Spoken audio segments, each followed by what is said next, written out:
Bonjour Cyril, Sonny Tucson, merci d'être avec nous pour cette capsule consacrée à la fois à ta passion et ta collection pour Tintin et les figurines en plomb, et bien sûr ton hobby de restaurateur, puisque c'est aussi à travers tes talents de restaurateur de figurines que l'on te connaît bien, surtout sur les réseaux sociaux. Alors ce fameux surnom de Sonny, ça vient d'où? Alors, ce surnom, en fait, c'est assez, je ne sais pas s'il faut dire bête, mais elle est loin de faire rêver. C'est à la création de mon compte sur Facebook, il y a une dizaine d'années, oui, ça doit être ça. Euh, Comme j'avais l'habitude d'utiliser des pseudos et des avatars sur les différents forums sur lesquels j'étais, BD Geste, Objectible et j'en passe, là, pour la première fois, on me demandait un nom et un prénom. Alors, comme je connaissais pas trop l'environnement, les réseaux sociaux, à l'époque, on n'en parlait pas toujours en bien. Comme je suis de nature méfiante, j'ai préféré mettre celui tout bêtement d'un pilote d'une BD que j'étais en train de relire à ce moment-là. C'était un Bug Danny. Et dans les Bug Danny, il y a un des trois pilotes qui s'appelle Sonny Tucson. Et voilà comment j'ai mis Sonny Tucson. Alors c'est vrai que par la suite, je me suis dit que quand même, un de ces quatre matins, il faudrait que je le change. Je ne l'ai pas fait, ça fait maintenant quand même 10 ans, mais il va quand même falloir que je le fasse. Ouais. En tout cas, ta réputation à travers ce pseudonyme-là, maintenant, elle est faite, hein. Donc, Ouais, je suis pas sûr que changer de pseudo c'est une bonne serait. idée. Il y a des marques comme ça qui ont un affect, un capital sympathie dans la population, chez les gens. Et parmi les collectionneurs, surtout les collectionneurs de plomb, Sony Tucson, c'est devenu une marque. Carrément. Je confirme. Moi, je ne le changerai pas, personnellement. Non, non, moi non plus. Bon, Je pouvais écoutez, en confirmer tout ce que cas tu jusqu'à dis. présent, je semble avoir suivi votre conseil, puisque ça fait maintenant 10 ans, je ne l'ai toujours pas changé. C'est une bonne chose. Du coup, ici, pour cette capsule, c'est vrai que je ne l'ai pas dit au début, parce que je te présente, mais j'oublie de dire qu'on est avec Bara, évidemment, Rohan et puis moi, Jonathan. Donc, en visio, toi, tu es où exactement là tu es en France, mais dans quel coin? Oui, moi je suis basé à Lyon. C'est là où j'habite depuis maintenant 25 ans. Euh, D'ici, je ne sais pas encore combien de temps, mais on a un projet de déménagement. Mais de toute manière, pour faire mon activité, ça n'a pas franchement d'importance parce que je reçois des colis d'un peu partout en France, mais également de pas mal de pays limitrophes. La position géographique, en tout cas pour mon activité, n'a jamais été une contrainte.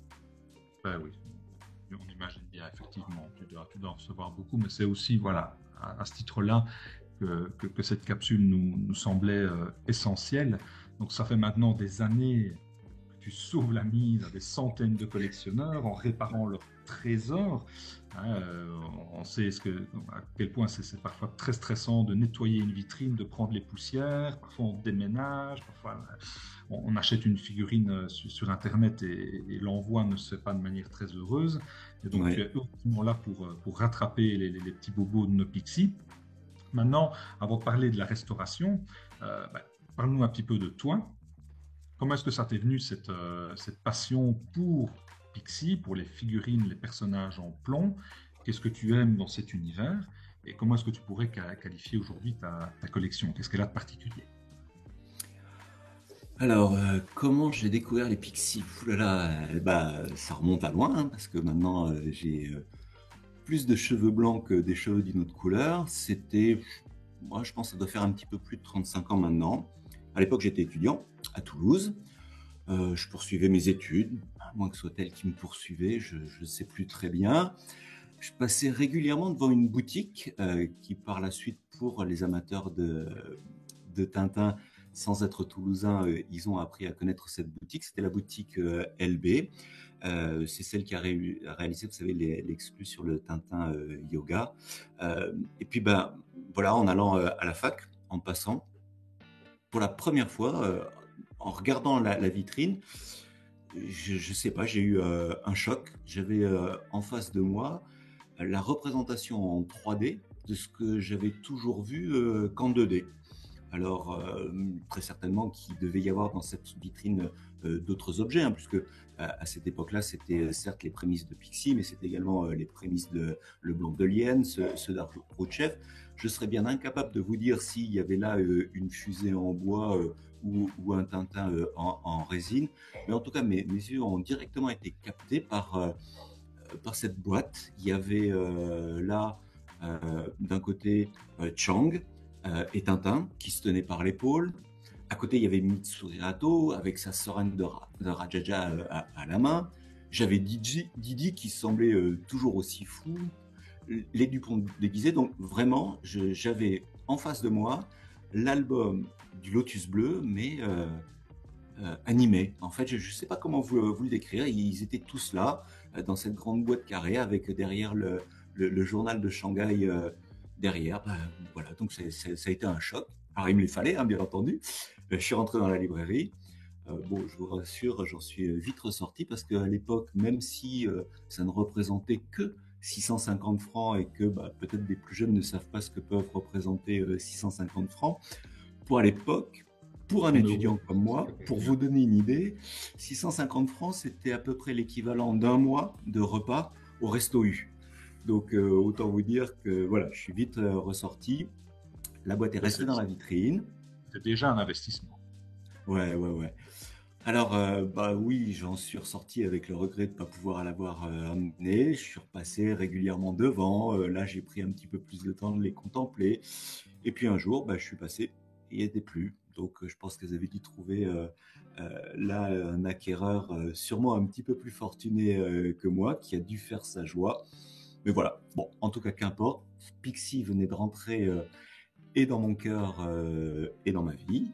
Il y est toujours. Et puis, quant à cette fameuse boîte, les années ayant passé, mon pouvoir d'achat également, aujourd'hui, elle trône fièrement sur mon étagère. Ben oui, oui. Juan me dit que ça, à l'époque, c'est quoi, une centaine d'euros à peu près. Oui, ça correspond à une centaine d'euros, ouais. Oui. Et ta collection aujourd'hui, bon, on la voit évidemment à l'écran, donc elle a quelque chose de particulier quand même. Il y a des collectionneurs qui exposent leurs trésors dans des vitrines, dans des pièces dédiées. C'est le cas par exemple de Bara, ma collection, celle de Rohan. Parfois au sein dans un salon, une salle à manger. La tienne, elle a quand même une spécificité. Oui, alors une spécificité, c'est que voilà, certains vont avoir l'idée de collectionner par, je ne sais pas s'il faut dire licence, on utilise plutôt le terme entre nous de héros. Donc certains vont collectionner que les Tintins, mais d'autres ne collectionner que les Astérix, ou d'autres vont collectionner, par exemple comme moi, du Tintin, de l'Astérix, du Gaston, du Spirou, parce que oui, Pixie, ce n'est pas que du Tintin. Mais en tout cas, à la différence d'eux, qui souvent vont vouloir dédier une case de leur vitrine ou une étagère à un héros ou à un album. Moi, j'avais une contrainte, c'est que mon épouse ne souhaitait pas que ces pièces viennent polluer, on va dire, l'environnement de l'appartement dans lequel on habitait. Donc, il n'était pas question que je puisse les exposer dans une vitrine. Et puis, j'avais également une autre contrainte, celle que là encore beaucoup de collectionneurs rencontrent, c'est celle de la contrainte de la place, tant pour exposer ces figurines que les boîtes dans lesquelles elles nous sont vendues. Parce que y bien regarder, parfois le volume des boîtes peut être plus important que celui même des figurines.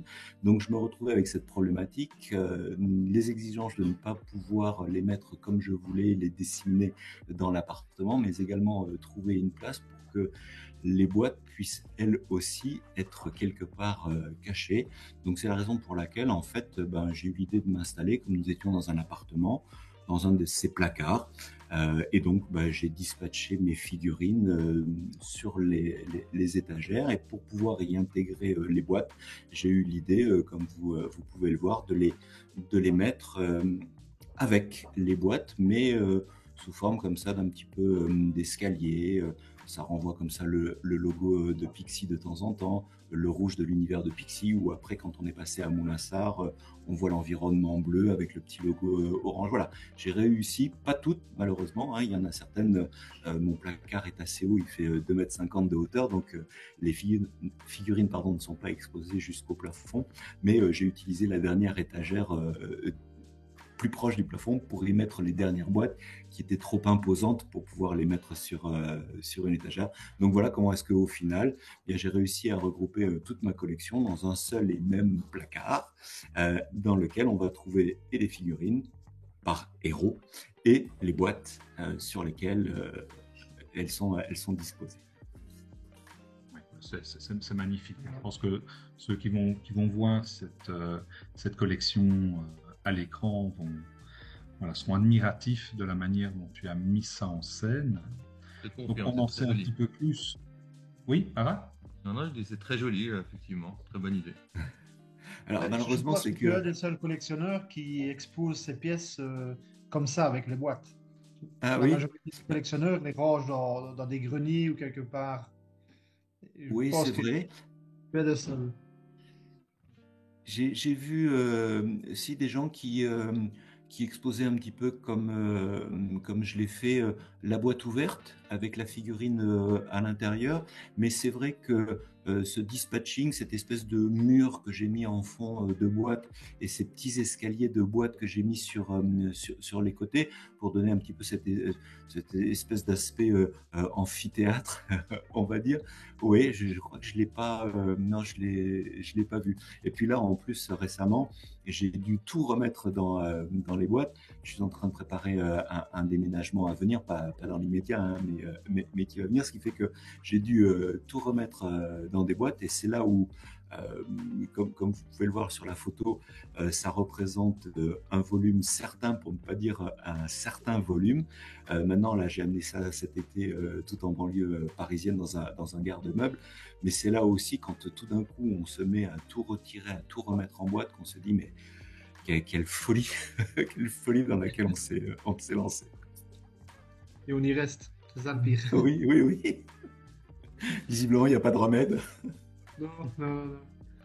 Et qu'est-ce que le fait d'apprécier, d'admirer ta collection, quel sentiment cela te procure ? Alors, bon, c'est vrai que Hergé a une place à part dans ma collection de Pixie, puisque je vous le disais, c'est par ce personnage que j'ai commencé. Donc forcément, il y a une dimension affective. Mais ce qui me fascine encore aujourd'hui, c'est à quel point ces personnages qui ont pris vie comme ça en trois dimensions sont en capacité de donner une émotion. Alors je pense que la ligne claire d'Hergé s'y prête bien, parce que il y a ce petit sens du détail, tout en étant entre guillemets aller à l'essentiel. Ces espèces de figurines un peu épurées, c'est presque, je dirais, élégant. Et puis je trouve, hein, je sais pas vous, mais que ça traverse le temps sans vraiment vieillir. Alors, je collectionne d'autres univers, hein, comme Astérix, Gaston, Spirou, je vous le disais. Chacun apporte un petit ton différent, ne serait-ce que par la couleur. Quand on parle de Spirou, il y a un peu plus de rouge. Quand on parle du Marsupilami, il y a forcément un petit peu plus de jaune et de noir. Mais avec Hergé, il y a cette forme de sobriété qui me touche. C'est pas juste de la nostalgie, hein, comme on pourrait le penser, mais je trouve que c'est réellement vraiment un plaisir esthétique. Et puis il y a aussi, puisqu'on est dans, il ne faut pas l'oublier, hein, ce sont des personnages qui sont tirés d'un univers de la bande dessinée, donc d'un album, d'une case. C'est aussi cette petite mise en scène que ça permet de faire.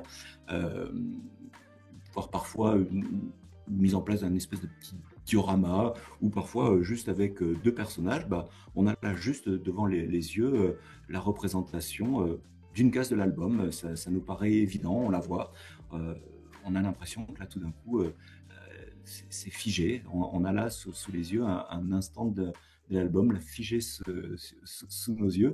Et ben voilà, ça continue à m'émerveiller, encore à mon âge.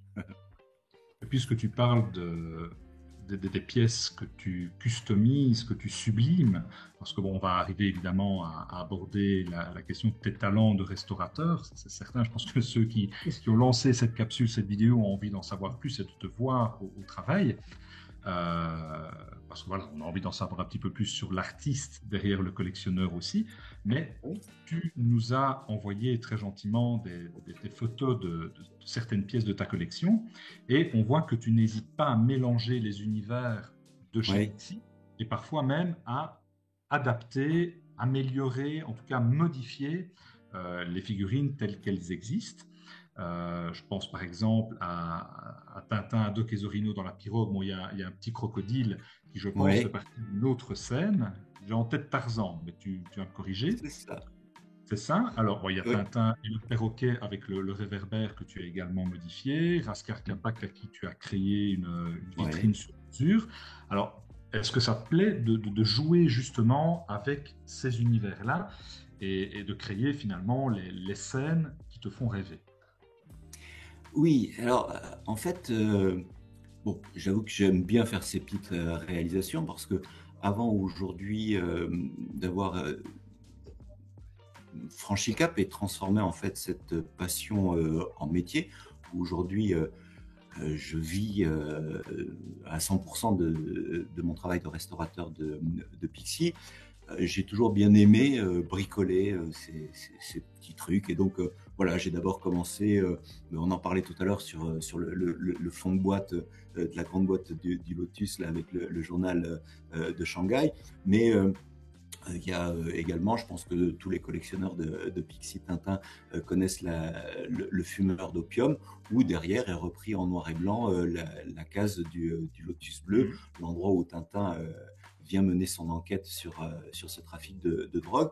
Voilà, ben sur le même tempo, je me suis dit, tiens, ce serait sympa plutôt que où certaines boîtes sont avec les fonds de boîte des pages de garde bleu marine, ou après les boîtes bleu, les pages de garde bleu ciel. Je me suis dit, tiens, moi aussi, je vais me faire un petit décor. Donc voilà, je trouvais que c'était sympa de faire un petit décor de papier. C'est comme ça que j'ai eu envie de rajouter le décor comme tu l'évoquais, de Raskar Kapak. Alors sur les Raskar Kapak, en fait, j'en ai fait deux. J'en ai fait un sur lequel, en fait, c'est le Raskar Kapak qui tient la boule de cristal et qui, parce qu'il a enjambé la fenêtre, jette la boule. Donc j'ai eu l'idée de faire cette espèce de fenêtre en 3 dimensions plutôt que juste une image collée. J'en ai une autre où j'ai pris tout simplement le Milou avec l'os qui représente la dernière case où il y a marqué fin derrière, et j'ai collé l'image de fin derrière, voilà, pour faire ces petits clins d'œil à ces cases. Et puis comme tu dis, j'ai également rajouté des accessoires. Alors pour l'un, comme tu l'évoquais, ce sont des accessoires qui viennent directement de Pixie, la plupart du temps de Pixie civil. Oui, par exemple, le crocodile, il est tiré de la grande boîte de Tarzan, qui est, juste pour l'anecdote, c'est Alexis Poliakov qui le raconte. C'est justement en montrant cette boîte qui représente en fait le tournage du film de Tarzan. Alexis Poliakov est un fin cinéphile. Voilà, il avait eu l'idée de faire cette case où on voyait Tarzan dans la jungle, fameux fond de boîte, attaché à une liane, et puis en bas les opérateurs qui sont en train de le filmer, et puis en bas il y a également une tête de crocodile qui dépasse de l'eau sous Tintin, Tarzan, qui est en train de se balader sur sa liane. Et Pixie a commercialisé à côté de ça ce crocodile. Mais pour finir sur l'anecdote, c'est en la montrant à des amis qu'on lui a dit, tiens, le réalisateur qui était habillé en pantalon de golf, ou le caméraman, je ne sais plus, on dirait que c'est Tintin. Et c'est à partir de là qu'il a eu l'idée de faire ce petit Tintin. Fin de la parenthèse sur l'anecdote. Et pour revenir donc à ce fameux crocodile, comme Pixie l'a commercialisé séparément, tout bêtement, un jour je l'ai acheté et je me suis dit, tiens, il irait bien avec la pirate. Je crois même qu'au début, je l'avais mis avec le Tintin Congo, ou je sais plus, peut-être après avec le milou qui est sur un crocodile, enfin je sais plus, mais voilà. Ensuite, oui, tu le disais, il y a le réverbère. Alors ça, le réverbère, pareil, c'est un réverbère qui est tiré de la scène des civils. J'ai dû le bricoler un petit peu pour qu'il ressemble un petit peu plus à celui que l'on voit dans l'oreille cassée. Qu'est-ce que j'ai fait d'autre? Oui, j'ai également acheté des petits personnages, des statuettes en fait tirées des civils de l'art africain. J'en ai acheté 2 que j'ai rajouté avec Jules, le gardien du musée. Qu'est-ce que j'ai fait d'autre? Ah oui, un de mes grands faits d'armes, là vraiment je me suis fait plaisir, c'est que j'ai acheté pour reproduire une des scènes où on voit la Castafiore chanter sur l'estrade avec son pianiste Wagner. J'ai l'idée d'acheter je crois qu'elle s'appelle la diva. Il y en a 2, la diva blanche et la diva noire.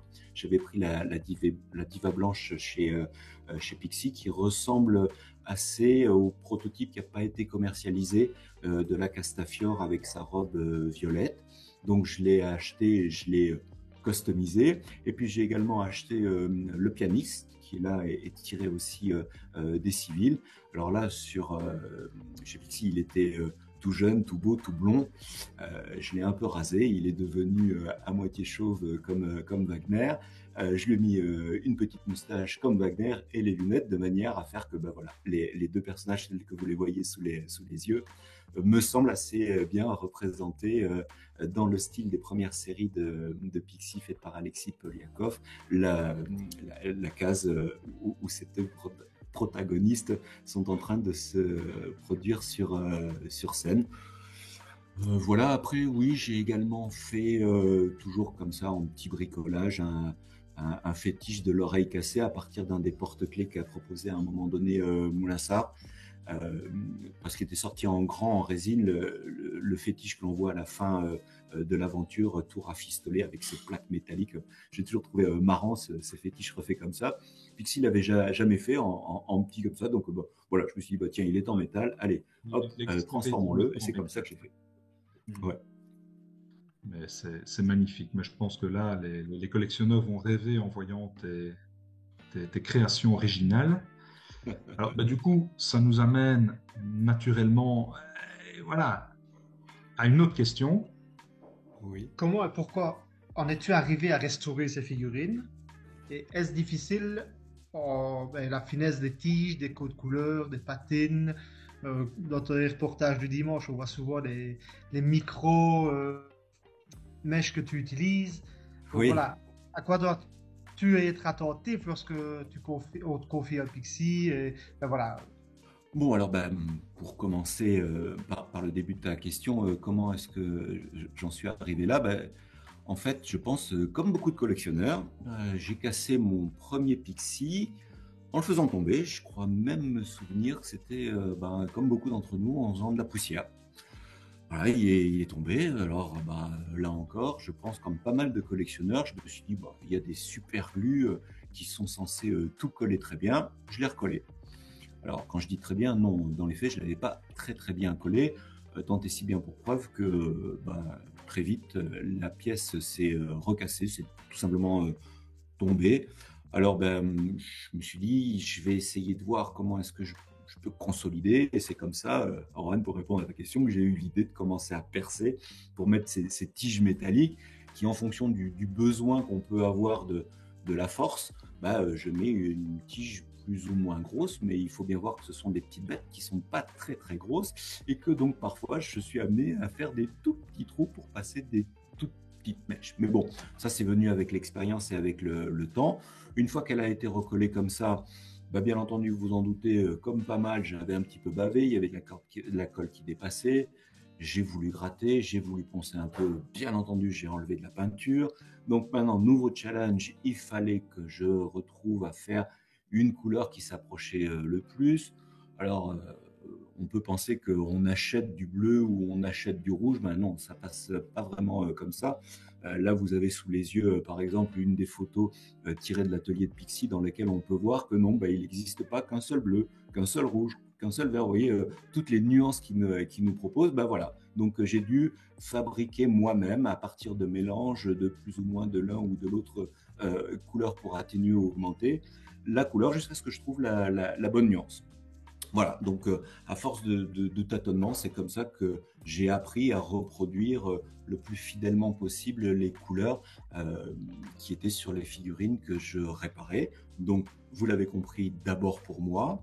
Et puis, ce qui s'est passé, c'est qu'un jour, il y a une dizaine d'années, avec les participants au forum Objectible dont je vous parlais, on allait aux portes ouvertes Faribol en Normandie et on s'est dit ah bah tiens, pourquoi est-ce que tu n'amènerais est-ce qu'on peut t'amener quelques figurines pour que tu puisses nous les réparer au même titre qu'on fait réparer nos figurines en résine là-bas chez Faribol. Je t'amènerai ma pièce, comme ça m'évitera de la renvoyer par la poste. Alors avec l'accord de Pascal, j'ai eu l'idée de faire ce petit atelier de réparation Pixie, où comme vous pouvez voir sur la photo, j'ai marqué résistance parce que c'était une espèce de résistance à cet univers qui m'entourait, qui n'était fait que de résine.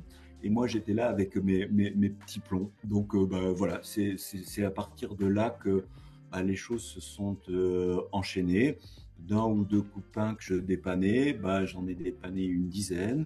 De copains que je dépannais, je suis passé à des copains de copains. Puis, le bouche à oreille opérant, j'ai eu de plus en plus de pièces à traiter jusqu'à me dire, bon, ça fait 10 ans que je fais ça. Est-ce que je franchirai pas le cap ? Est-ce que j'essayerais pas d'en vivre ? Bon, je vous avoue que c'était un petit saut dans l'inconnu. J'avais pas trop d'idée de ce que ça pourrait donner. Mais voilà, officiellement, j'ai déposé les statuts de ma société en début d'année. L'atelier des figurines était né. Maintenant, je fais plus que ça, du matin au soir et du soir au matin.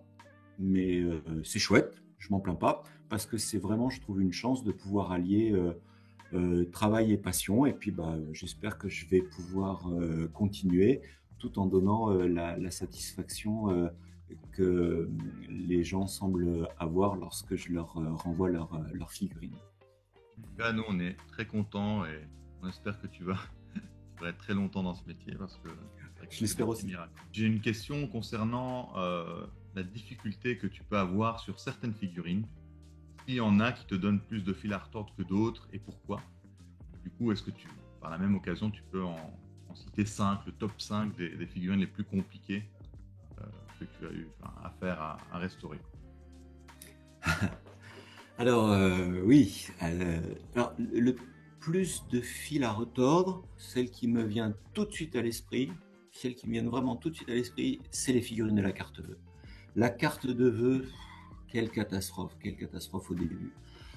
Donc je dirais plus particulièrement des pièces de la carte de vœux de 1972, toutes celles pratiquement avec une pancarte. Je pense que toutes celles qui ont une pancarte sont passées à un moment donné ou à un autre entre mes mains. Quand je dis toutes, c'est pas la production d'Émile, hein, je vous rassure, mais je parle en tant que modèle. Parce que si on parle maintenant juste d'un personnage, je dirais tout en haut du podium, sur la plus haute marche, pour répondre à ta question, Barra, sur le top 5, je mets Séraphin Lampion. Le Séraphin Lampion de la carte de vœux, là pour le coup, tout à l'heure je parlais des 1000, non, mais je pense qu'aujourd'hui, avec le recul, j'ai bien dû en réparer sûr plus d'une cinquantaine. Alors, c'est pas beaucoup par rapport à 1000, mais par contre, par rapport au volume de pièces que je traite et que je vois passer entre mes mains, c'est la seule figurine que j'ai eu à réparer avec un nombre aussi important. Donc, imaginez tous les gens parce que je n'ai pas la célébrité qu'on peut bien m'accorder, imaginez tous ces gens qui ont un Séraphin Lampion qui est sur leur étagère et qui est cassé, parce que je pense que là, vraiment, entre sa main droite qui tient je dis pas de bêtises, oui, c'est la main droite qui tient le sac, la main gauche qui tient la pancarte, entre celui qui se retrouve avec la pancarte pliante, la main cassée, le sac cassé, vraiment une catastrophe. Et en plus de ça, je pense que c'est dû à un alliage qu'ils ont utilisé pour faire cette figurine qui est d'une dureté incroyable, mais qui, il est beau être tellement dur, semble casser comme du verre. Donc je peux vous dire que j'ai passé une palanquée de mèches à essayer de percer pour pouvoir mettre la mèche et consolider la réparation, parce que ce métal est dur, mais malheureusement, voilà, fragile comme du verre. Ensuite, dans les autres, je dirais toujours sur la carte de vœux, bien entendu. Je sais pas qui je mettrais en 2 ou 3, mais j'ai eu pas mal, vraiment pas mal d'Abdallah et du tournesol. Ces deux-là aussi, je sais pas pourquoi particulièrement. Aussi, le Vive la paix. La paix, c'est oui, mais oui, tu as raison. Oui, il y a aussi quand même le Vive la paix que j'ai pas mal fait. Donc, écoute, alors de 2, on va dire 3. Oui, parce que c'est vrai que tu as raison, il y a aussi pas mal de Vive la paix. Donc, je dirais le Tintin, l'Abdallah et le tournesol, allez, qui vont se partager le truc. Et puis, après... Tu as vu passer beaucoup de Dupont. Moi, je trouve, bon, le mien est en bon état, mais je trouve les tiges trop fines. Et c'est toujours compliqué de les aligner pour mettre la pancarte entre les deux Dupont. Mais je ne sais pas si finalement c'est fragile ou ça va encore. Alors, non, je pense que par contre, très certainement ça vous est arrivé en essayant de les mettre, mais que ce soit les Dupont ou que ce soit le Yeti avec Alcazar, ces grandes banderoles, je ne sais pas comment est-ce ils ont fait, mais quand on veut les mettre, il faut vraiment trouver le bon angle, la bonne façon de tourner les personnages sur eux-mêmes pour que, alors que c'est pas la position visiblement naturelle de la frise, hein, mais pour que ça tienne sans tomber. Mais alors, je pense que bon nombre, dont je fais partie, hein, on fait tomber en avant la banderole. Et en fait, c'est pas tant les personnages, mais c'est souvent les banderoles que j'ai à réparer.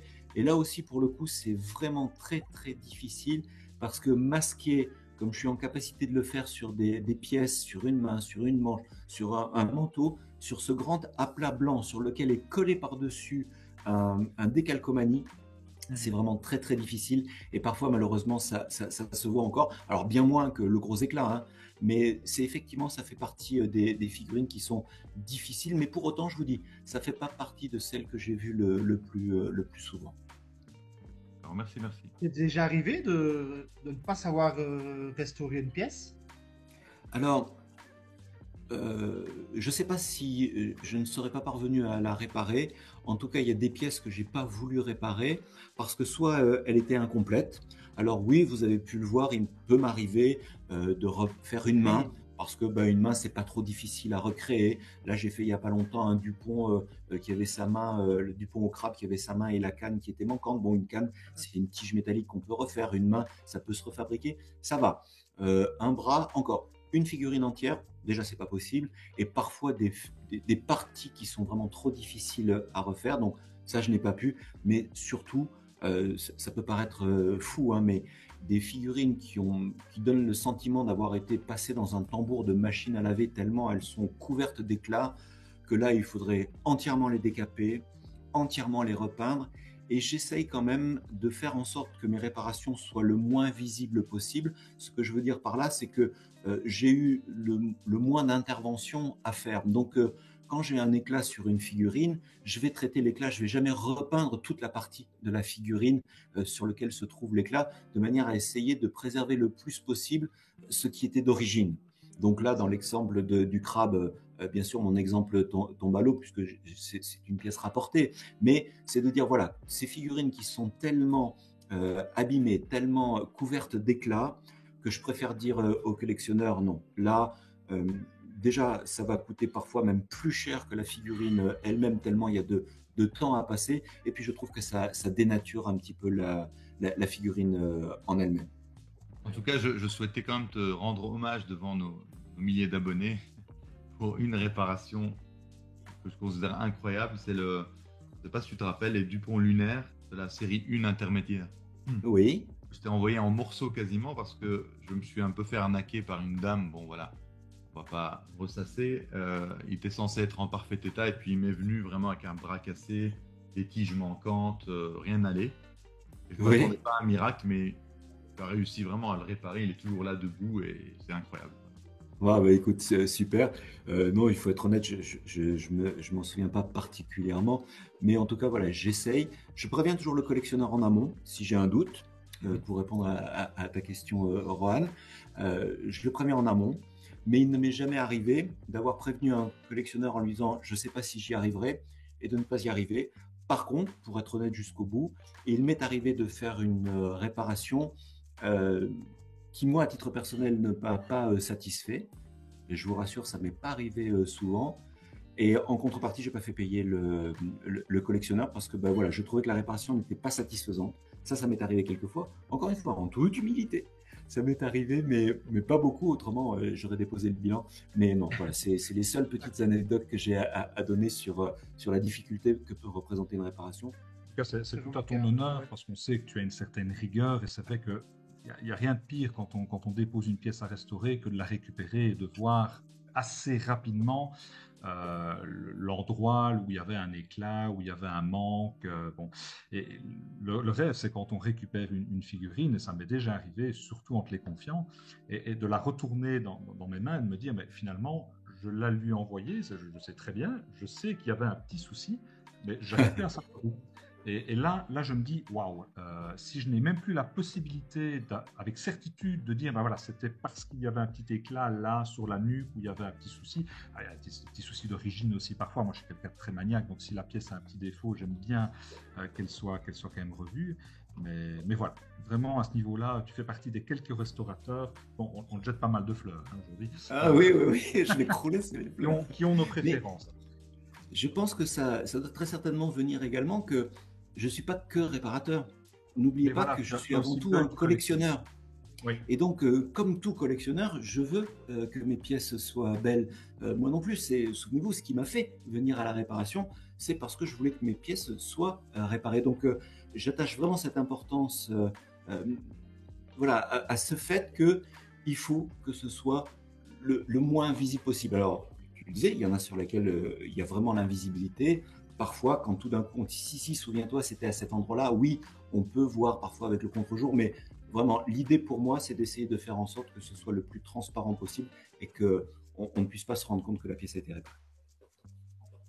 Alors, une question, parce que voilà, justement, tu es aussi un collectionneur. Depuis maintenant quelques années, il n'y a rien de récent, hein, mais on sait qu'on peut trouver, en connaissant quelqu'un, qui connaît l'homme qui a vu l'ours, bon, des figurines pirates de superbe qualité. Et elle rencontre un succès croissant auprès des collectionneurs. Est-ce que toi aussi, tu te laisses tenter? Alors c'est vrai, tu as raison de parler de la qualité, on va dire, de ces pièces pirates. Parce qu'il ne faut pas oublier que les toutes premières pièces pirates, il y en a eu en plomb dès les années 60. Alors voilà, je ne sais pas si on peut dire que c'était grossier, mais c'était vraiment pas de bonne facture. Au fil du temps, les choses se sont améliorées. Vous avez peut-être croisé leur route de figurines présentées sous la marque Carlsen avec une boîte dans les rouges bordeaux, même un certificat. Ce sont des pièces pirates, hein, elles ne sont absolument pas officielles, même si parfois on peut penser que Carlsen, comme c'est le distributeur, c'est une maison d'édition en Allemagne, ça n'a rien à voir, ils n'ont absolument pas l'autorisation de produire ces pièces. Oui, on a vu s'améliorer au fil des années la qualité des pièces. Surtout là, je trouve, hein, depuis le début des années 2000, bon, même si ça commence à faire quand même une vingtaine d'années, ouais, la qualité s'est pas mal améliorée, mais pour autant, j'avoue que je reste sur mes positions. Moi, ce qui m'a fait venir à la collection, c'est Pixie. J'ai que des Pixie. Tout à l'heure, je vous parlais de Leblon de Lienne. J'ai pas de Leblon de Lienne. Je vous parlais d'Arouchev. Oui, un jour, on m'a offert une petite fusée, la 7 cm dans sa petite boîte bleue, mais ça a été un cadeau. J'ai pas de Faribol. Non, je ne collectionne que le plomb et que le plomb Pixie. Alors, avec la particularité que, oui, un jour, Moulinsart ayant repris les licences de tous ses producteurs, en plomb, en résine, en bois, leur ayant demandé de produire, mais sous le label Moulinsart, avec l'apparition de cette boîte bleue et le logo orange.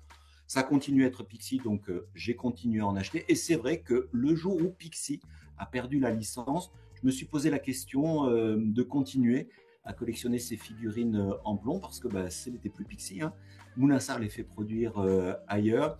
Mais bon, pour là encore être honnête jusqu'au bout, ça s'est passé entre la 3e et la 4e série de la carte de vœux. Je ne me voyais pas arrêter la carte de vœux à ce moment-là. Hein. Mais bon, ça traîne quand même depuis maintenant pas mal d'années. Mais à ce moment-là, voilà, je ne me voyais pas arrêter. Donc, j'ai quand même continué. Forcément, par extension, quand ils ont produit une autre pièce en dehors de la carte de vœux, oui, j'avoue ma faiblesse. Mais pas celle d'aller sur les pirates. Non, pas de pirates chez moi. Okay. Je vais rebondir peut-être sur une question.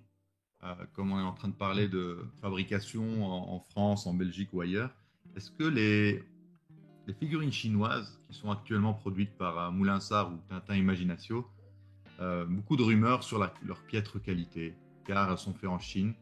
On a l'impression, nous, un peu béotiens, que ça a l'air correct quand on prend les dernières scènes comme le Maharaja dans le divan ou la scène du déjeuner, mais je ne sais pas ce que tu en penses en tant qu'expert par rapport au Made in China. Alors, je suis pas particulièrement dans les arcanes de Moulinsart, enfin Tintin Imaginatio maintenant. Je peux pas vous dire, mais oui, j'ai noté que effectivement, à un moment donné, alors que pour avoir réparé des Pixies fabriqués en Chine, on voit qu'il y a en dessous une sculpture très fine et un coulage en plomb de vraiment très bonne facture. Ce sur quoi ils pêchent, ou ils ont pêché, désespérément et pendant des années, c'est sur la mise en couleur, où on a petit à petit abandonné les peintures émail pour se retrouver avec de la peinture acrylique recouverte d'un vernis, qui font que, à force de couches et de surcouches, parce que sans rentrer dans les détails, pour gagner en gain de productivité, les pièces ont été couchées, surcouchées. On se retrouve avec 3 ou 4 couches de couleurs différentes qui composent la pièce sur, par exemple, un visage, qui fait que des yeux qui étaient sculptés, des sourcils qui étaient sculptés, on s'en retrouve avec un visage pratiquement plat, sur lequel, au pinceau, il faut dessiner une bouche avec un trait noir, un œil avec un trait noir, un sourcil avec un trait noir, parce que voilà, plus rien ne ressort de la sculpture, à l'inverse de ce que l'on pouvait trouver sur des pièces plus anciennes. Et puis, comme tu l'évoques, ces dernières années, sincèrement, la qualité a changé. Je trouve que les pièces sont de plus en plus finement mises en couleur, parce que je n'ai pas l'impression que la qualité et de la sculpture, là qui appartient au sculpteur, et de sa transposition en plomb n'a eu à souffrir d'un quelconque manque de qualité. Peut-être, comme je l'évoquais sur le Séraphin Lampion, l'alliage qui était utilisé, mais ça c'est encore autre chose. Par contre, vraiment, voilà, sur la mise en couleur, il y avait des soucis, la peinture, il y avait des soucis, et aujourd'hui, voilà, pour reprendre l'exemple du divan, je trouve que c'est vraiment une très très chouette pièce. Là, la toute récente du déjeuner du Lotus, où certains collectionneurs ne la trouvent pas chouette, mais ça, je pense que vous voyez, par exemple, moi, une pièce que je trouve horrible, c'est celle de Haddock qui est sur son cheval, de dos, tirée de l'or noir, je crois. Voilà, je la trouve super moche. Donc, je pense que comme tout le monde, on a des pièces qu'on aime et qu'on aime moins. Certains aiment peut-être moins la pièce du Lotus là, de ce déjeuner. Moi, je la trouve sympa. Non, vraiment, je la trouve bien. Donc, en résumé, pour répondre à cette question sur la qualité chinoise, il ne faut pas oublier que tout dépend de ce que l'on est prêt à payer. Donc il y a de tout, il y a des produits qui sont de très bonne facture parce qu'on accepte de payer la bonne qualité. Si on accepte de ne pas payer, il faut être en capacité d'accepter que la qualité n'est pas très bonne. Je ne sais pas si c'est de cet ordre financier. Toujours est-il que oui, j'ai vu à un moment donné une qualité qui n'était pas très bonne, mais aujourd'hui ça s'est bien modifié. Il suffit par exemple de regarder les figurines de la collection de la carte de vœux dont on parlait tout à l'heure. On verra que vers le milieu de la production, on a ces figures avec les visages entièrement recouverts de peinture. Or aujourd'hui, regardez, les visages sont bien dessinés, sont bien détaillés. On voit bien la sculpture en dessous. Non, je pense qu'ils ont vraiment bien évolué. Oui, c'est vrai que sur la dernière série carte de vœux, on a été positivement surpris. C'est vrai que les figurines étaient très très chouettes. Mais écoute, Cyril, Sony, un tout grand merci pour cet entretien, cette discussion à bâton rompu comme ça sur Tatino Geek. Merci d'avoir été des nôtres. On espère que le plaisir sera partagé par toutes les personnes qui regarderont ou écouteront cette petite vidéo. Et voilà, donc à tous ceux qui veulent nous suivre, n'hésitez pas à liker, à commenter, à vous abonner à notre chaîne. On continuera à suivre tes restaurations, puisque tu gères des groupes sur les réseaux sociaux, sur Facebook. N'hésite pas à nous tenir au courant de la poursuite de ton projet, ton atelier, et voilà. On mettra peut-être le lien. On mettra le groupe lien ou ta page, évidemment, pour que les gens puissent te Ah oui, merci, avec plaisir. Et encore merci beaucoup. C'est moi qui vous remercie. Allez, à bientôt. À bientôt. Au revoir à tous.